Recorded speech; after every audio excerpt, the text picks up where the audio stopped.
Welly. Welcome back to yet another episode of Nerds, the podcast for nerd and geek culture. I'm your host, Matthew Clickstein. I can't believe we're on episode 5 already. Today we've got someone very special, someone you wouldn't really associate necessarily with nerd and geek culture, possibly. His name is John Park, and he's one of the 2 creators of the Flow Progressive ad lady, that lady in those television commercials and just about everywhere else you look these days who's trying to sell you progressive auto and otherwise insurance. John was the copywriter who helped to create Flow and worked on that project with his production partner and longtime friend Steve Rietmeyer, who was the art director. I spoke with John a little while back, and he told me about what it was like working at Arnold, the company of record, as he put it, handling most of the marketing and advertising for Progressive, how he and Steve, 2 young guys in their 30s, were doing what they could to get into the creative department there at Arnold, and why they decided to create Flow the way that they did, and just what this does have to do with nerd and geek culture, which might surprise you. First surprise, though, turns out that their original idea was not Flow at all. Flow wasn't the first TV progressive commercial that we came up with. We had come up with a couple one-offs, and then we'd come up with one that it featured the Progressive IRV, which is their immediate response vehicle, which the IRV used to be a bigger part of their campaign before Flow came along. It's the car that you see driving around with the big Progressive on the side of it. It featured that, and this one actually, when the headlights came on, it projected this cool, graphical portrayal of what Progressive does, which is they compare Progressive and other companies, and they said, we love this idea. We think this could be a campaign. And so we were like, great. We wrote like 4 or 5 other commercials, and none of them ever got made. And we did another one. And each time we would do a one-off, they would be like, this is great. We want to turn this into a campaign. Like, great. And we would write like 4 or 5 more, and then none of them would ever get shot. And so we wrote Flow, and they're like, this is great. We think it can become a campaign. We're like, yeah, whatever. We wrote like 4 or 5 more, and that was like 5 years ago. But what was the provenance of Flow herself? How did these 2 ad mavens on the rise come to the conclusion that now was the time to birth the delightful doyen of insurance onto the small screen, and unbeknownst to themselves at the time, eventually everywhere else? I would say every project, full stop, in terms of coming out of a creative starts with a creative brief, and the creative brief has certain sections. It has, what's the business goal? Why are we even getting paid to do what we do? What's the expected benefit in terms of, the marketing? It can be as simple as, we want people to know that we have a new product, or we want more people to think of us when they think of, running shoes, or we want to increase sales of running shoes, which is a little bit disappointing, probably, but that's the reality of it. Disappointing? Why? What Park means here is that this reality is that of the cutthroat, pragmatic, terra firma world of business. As Calvin Coolidge was misquoted as having allegedly said, the business of America is business. Though we may wish, perhaps along with Park, that there was more of an imaginative quality to the creation of such fun-filled characters as Flow, the brutal brass tacks here is that when it comes to advertising, of course, inevitably, it's all about brand metrics, media surveys, and, you'll excuse the pun, flow charts. I was never involved in those conversations, so I'm not really, up on them, but maybe they would say, basic cable is done. We're going to go towards HBO or whatever. Or if we spend $1 million on this, then they'll also give us this on their website. So that's the media people, and the strategy people kind of bring it all together, and then the creative department. There will be somebody on the creative department also weighing in on the creative brief. So before it comes to me. Before it came to me, it would have gone through a process where the executive creative director or the creative director signed off on it, and they said, "This brief is good," or this brief is crap. it doesn't give us enough guidance, or it gives us too much guidance and you're not going to get anything out of it, or you're trying to say too much, or you're trying to be too much, everything to everyone, or you're going to bore the pants off of people. The creative brief is, for the most part, a general outline for what the ad will end up becoming. It's usually only a page or two. Brevity is certainly the soul of wit here. Sometimes it can be even pithier than that, as Park revealed about a telling adage put out by J. Walter Thompson, perhaps the #1 marketing agency in the world. GWT came up with a long, long time ago, convince that because. So convince somebody that something because something. So, convince the milk buyers in the family that they should buy extra milk because running out of milk at the wrong time really sucks. That's a creative brief that would have turned into the Got Milk campaign. So some people think that a creative brief only needs to be a sentence. Others like to have as much kind of brand planning. So, it's if this is the target, what they really care about is savings or saving time, or what they really care about is, their family, or what they really care about is their image, or what they really care about is, utility or convenience or having the coolest thing.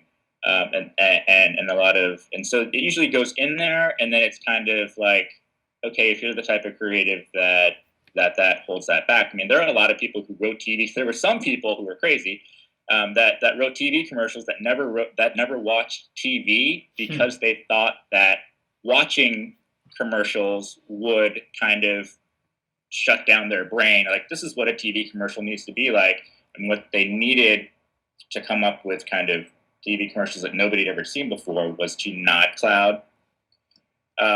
So every creative is different, and you figure out what really helps and to me, having that kind of background research really helped. Unlike so many of the rest of us who might find commercials and advertisements to be, well, irritating and interruptive, Park confessed here that he's one of those people who has a special place in his heart for commercials. Even when he sees one he doesn't like, there's always an emotional resonance there that can be inspirational for his work. That's right, John Park geeks out on commercials. I kind of fell in love with commercials, and I still haven't gotten over that, love of them. I maybe because of that, when I hate a commercial, I really, really hate it. And so they're kind of polarizing to me. I always have an opinion on an ad. And having been through the process in a very short sliver of my life, having been through that process, I also now have that dimension of like, I know what it must have been like when it was first pitched to the creative director, what it must have been like to pitch that to, the client, how it might have changed from when it was just an idea in the creative's mind to when it was pitched, and then when it was actually shot and edited. I imagine, things that might have been difficult or on set, or maybe what the director was going through. So I always was kind of into them, and then when it was my job to make them, I kind of started picking them apart a little bit to kind of think about it, reverse engineer, like how would you come up with that idea, and often it's just asking the right weird question, and just trying to come at it from a different angle is what I found. And then I think I probably, it would have been sad if I had decided I wasn't going to watch any more TV commercials because it was going to cloud my creative juices. So let's just get into it then.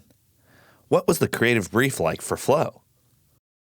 Part of the brief was, actually this part I do remember. Part of the brief was, people buy their insurance and they feel like they're just throwing their money away because they don't get anything for it. So you write a check every month, and the money kind of disappears into thin air, and then you don't get anything. And I think that's kind of where the store concept came from. It's like, let's really visualize what it means. Like, you don't go to the store, but you get something that's basically as concrete as if you had gone to the store. And then from there, it led to kind of the who would be in this store. It was almost like we thought we knew it was a stupid idea when we came up with it, but it's like, let's just like follow this through to its stupid conclusion, and then we can close the door on it and let it go and think of other ideas. But what if there was a store that you had to go to buy your insurance? Well, what would the store be like? What would the people be like? Who would actually be there? Would they be talking on their phones, or would people actually be there with their laptops? And I don't know. You probably the very first ones actually had kind of the glass doors that open as you walked into the store. And the way that the doors opened was a mouse cursor came and clicked on it, and clicked on the progressive.com, and then it opened, and that's how we kind of got around, like, why aren't people on their laptops searching for insurance? So we had to think through that whole like construct, and before we even kind of were okay, we're gonna show this as an idea. So it was a place first, and then you created the sort of guide at that place? Yeah, it was just a question first. It's like, what if you actually had to go to the store and buy a box of insurance? Flow, then, would be this guide through the phantasmagoric store from where a customer could purchase insurance. This insurance, in turn, would come in the form of a here-and-now commodity or box that Park likened to a particularly geeky accoutrement. It's like when you go to the store and get those Xbox Live subscription things. All it really is like a 12-digit code, right? But they put it on a card, and they put the card in a box, and they put the box in a shrink wrap, and they hang it up on the wall so that you feel like, oh, I'm checking this thing out. It's like, so that's kind of where we're going. And then honestly, Matthew, we just got lucky with Stephanie Courtney, and I would say that's probably a big chunk of the success of the campaign. Park admitted that the actress, comedian, Groundlings member Stephanie Courtney, who would end up bringing his guide into the fantastical insurance store to life, was not his first choice. In retrospect, he laughingly says he's a bit ashamed he didn't see the magic of Courtney right away. She was clearly perfect for the ubiquitous role she's kept alive now so many years later. But at that time, there was something very special the young ad creative was looking for in the materialization of Flow. I think the slightly old-fashioned kookiness was, I think originally we thought she'd wear cat eye glasses and almost, one of the reasons we named her Flow was that she would kind of have that sassy, diner waitress type attitude. Always positive, always, open and warm, and yet, maybe a little bit of an edge. Here we discussed another element of Flow's creation, fertilized from the stuff of geekness. That of her emotional veracity, that enthusiasm for whatever she's doing or saying, tinged by a kind of self-deprecatory humor, sometimes conscious, other times more done in the way of dramatic irony. It's always in good fun, but she'll maybe make a joke, or she might be the joke and just isn't aware of it. The challenge is that humor almost always is at the expense of someone, right? So if you want to make people laugh, you have to make them laugh about something or someone, and Robin Williams was great at and Joan Rivers were also great. Who we lost recently at doing a brand of humor that wasn't at the expense of anyone. It was just kind of everybody was in on the joke, and it kind of adds a layer of difficulty to it. It's easier to kind of make fun of other people and kind of do a brand of humor from that. But you can't have a spokesperson that makes people laugh by making fun of a certain group of people. So you kind of have to resign yourself to that, and you kind of have to work hard at coming up with a brand of humor or a character who is funny yet inclusive. So, she tells a joke, but everybody's kind of in on the joke, or she tells a joke to kind of release tension, and so she's actually doing a good thing. Or she tells a joke that's kind of self-deprecating. So, if it's going to be at the expense of someone, let it be at the expense of yourself. This self-deprecatory jubilance of Flo's is also what makes her a great guide in the realm of insurance. She's someone you can seem to be friendly with, someone you can feel you can trust, and who won't necessarily stab you in the back, so to speak. Flo, who was originally going to wear glasses, in fact, is a little more girl next door, a little more like us, or lumpen than the traditional blonde bombshell spokesmodel, who was more prevalent in the days before this character hit the screen. Her kind of quirky nerdiness and geeking out on insurance of all things sort of helps us connect with her. There's a sense of security there, a sense of what another interviewee I spoke with, Dr. Sandra Calvert in episode 1 of Nerds, refers to as a parasocial relationship. You find Flo funny, a little awkward and familiar, and so you trust her. You trust what she's selling and are more willing to buy it, which is all especially important when we're talking about security itself, or in this case, insurance. I think we didn't want to have anybody who was threatening to women. I think the blonde bombshell often is for beers and fast food and Burger King, and often you turn off one demographic. You turn on one demographic at the expense of turning another off, and often the people that are buying the car insurance skew towards the moms. So we didn't want to have anyone that would be a threat to them, because that those antennae go up pretty quickly, just subconsciously. So I think that was an important part. We just wanted somebody who was smart. You could tell that deep down they were very smart, intelligent, and it was almost like a person who can joke about insurance while staying, who can crack jokes about insurance must be pretty smart, because it's not a very funny subject, right? So the person that is, we're almost like she doesn't care. She doesn't take anything seriously except insurance. Which we're like, well, we can make this happen, then, that would be awesome. And again, it comes back to Stephanie having the chops to be able to pull it off. I mean, the scripts, at least very early on, followed a very standard formula. So it's talk about insurance, talk about insurance, talk about insurance. Stephanie cracks a joke, art card, you're out. And so, if she couldn't get people to, so she had to talk about the insurance in a smart and engaging way, and then she had to crack a joke that was pitch perfect, and then maybe people would be paying attention when you said, click or call today.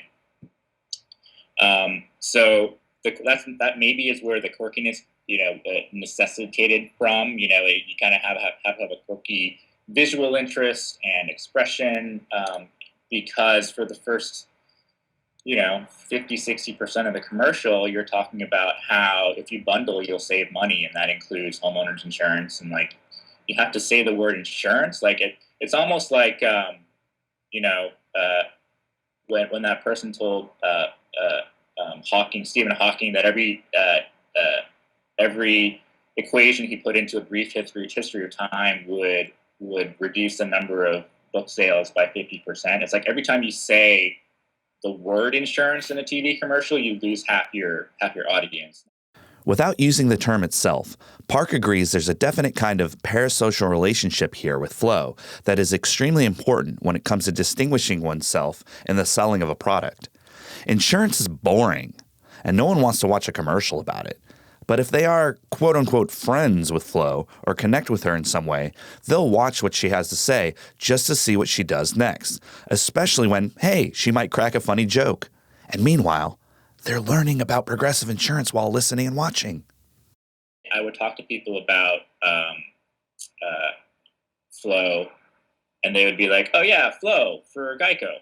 I'm like, no. And they're like, oh yeah, Flo for Allstate. No. Flo for progressive. Like that connection is Matthew, is hard enough. Yeah. And so you definitely don't want to have, if your competitors have blonde bombshells, you don't want to be the third one to the party with a blonde bombshell. So you want to have something ownable, and I think that quirky, wholesome, smart, um, and yet kind of very clever and quick-witted, and yet helpful and wouldn't hurt a fly. I do remember we wrote a whole backstory. Like, you do this, you say, like, okay, here's this person. What kind of car do they drive? What kind of house do they live in? What do they do in their off time? What are their favorite books? What kind of websites do they read? Are they a PC or Mac person? What kind of phone do they use? Where do they shop for their clothes?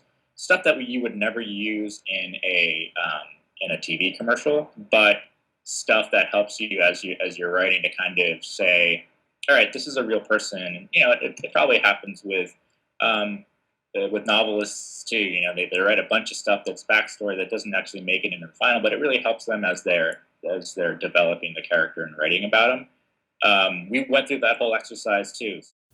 Some of the aspects of creating Flo as a proverbial real person included much of the physiognomy of what we see every time she appears, including her uber geeky I love insurance pin, blue Chuck Taylors, and as Park says, so much makeup just to go sell insurance because she's simply that excited to do it.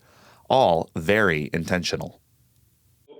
We came up with the outfit, so the white jeans with the white polo shirt with the apron with the progressive on it. He came up with the little button that says "I love insurance." He came up with the cons, the chucks, the blue chucks. He came up with, and I don't remember when the makeup came into it. That may have been actually just on set. I think we were trying to come up with a visual kind of recognizable thing, which is where we come up with the cat eye glasses. But when they got into makeup and they were trying to do a couple different looks, and they kind of landed on that makeup. By the way, is kind of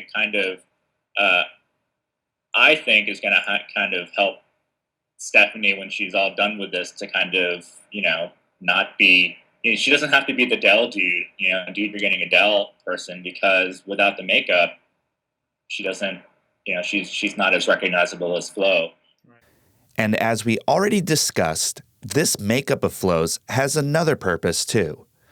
She's not quite out there like John Waters' perennial anti-heroine divine. And yet, that makeup of Flo's is fairly hyperbolic. It really accentuates how excited, maybe even fanatical, she is about insurance and what she's doing.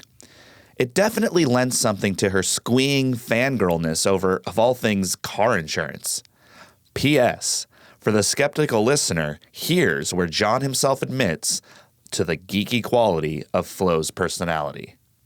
I think probably the backstory would be more, she's the type of person that would be excited no matter what she was selling, but she sells insurance, and so she's like super into that and knows it inside out and knows it well enough, knows it so well because she knows the better she knows it, the better she can help people. So I think the helpfulness was kind of the biggest part of it, and I think the geeking out on it's just kind of like this is what she's all about, and she loves her.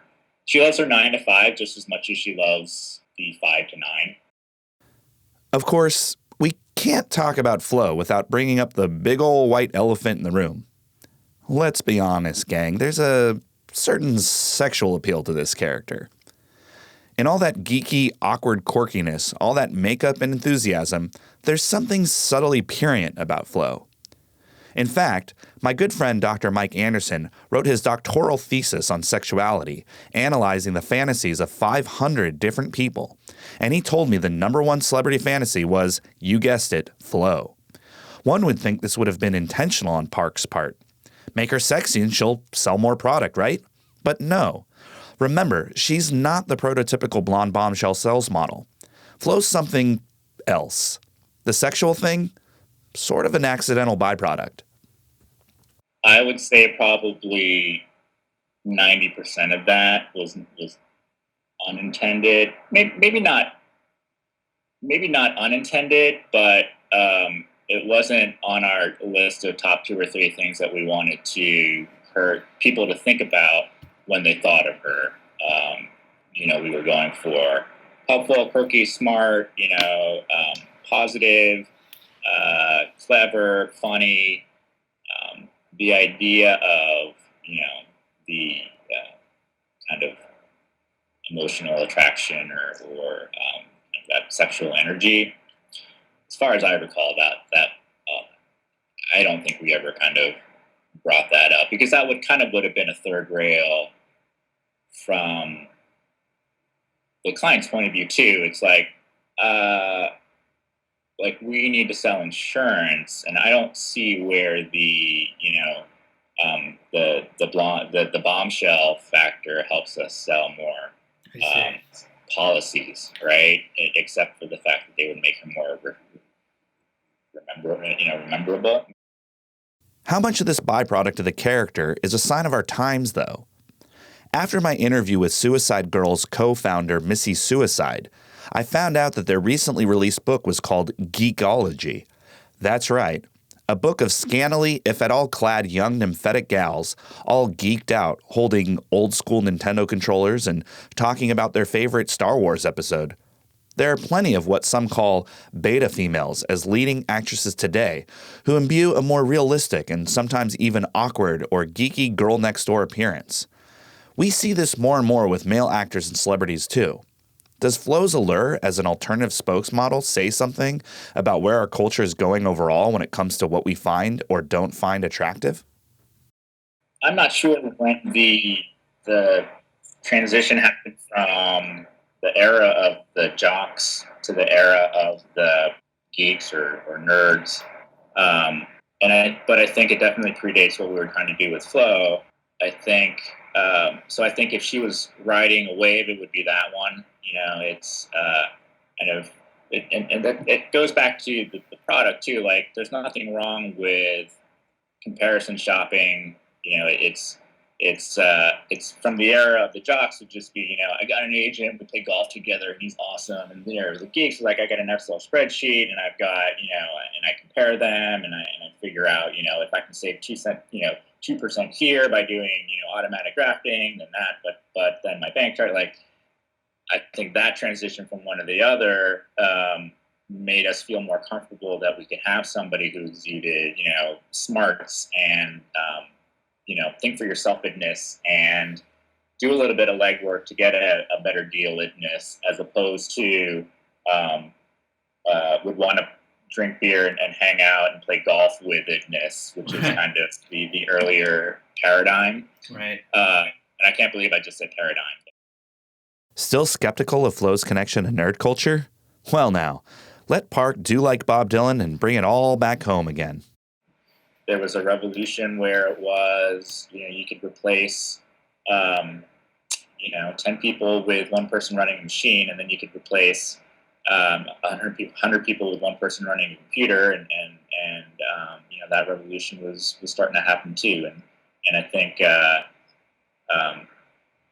it was just kind of riding that wave of all the other changes that you mentioned too.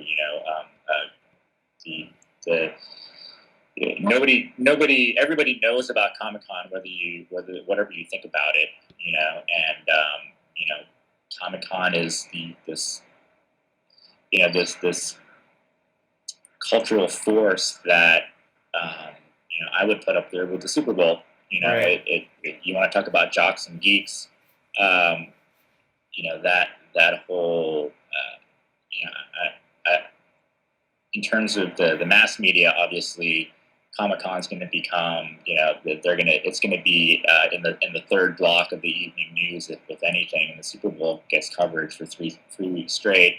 But in terms of online and social media and it's the cosplay at Comic-Con Imager thread is going to be a lot more popular and have a lot more traffic than I went to the Super Bowl and took these cool pictures. It's like, right. Nobody really cares about that because it's boring. So yeah, I mean, it's probably like a 10, 15, 20 year shift from one to another. And she was probably right smack dab in the middle of it. But I would say part of it was just just an understanding that was happening and being okay with and an opportunity. If we were still in the physical beauty and physical prowess and leadership on the field of battle, we might have felt a little uncomfortable going with a character like Flo. So maybe in the back of our minds, we knew that we needed Flo to be a certain way, and the change in tide gave us permission to do that. Whereas we may not even gone with a spokesperson character-like thing if we couldn't have had somebody who had those characteristics. So I think it was less us unpacking the DNA of the trend and saying, now what can we create to kind of fit into that peg? What sort of peg can we create to fit into that hole? As much as we think we're gonna be okay. Like, we need to create a character who is smart and technologically savvy and loves numbers and loves insurance, and that's wouldn't necessarily be cool 5 or 10 years ago, but maybe we've got permission to do that now. Is probably how it all unpacked. Park might be a little modest here in his suggestion that Flo was more of a sign of the geeky times and less of what Slavoj Žižek would refer to as master signifier, establishing a new, wait for it, paradigm of sorts in the realms of salespersons.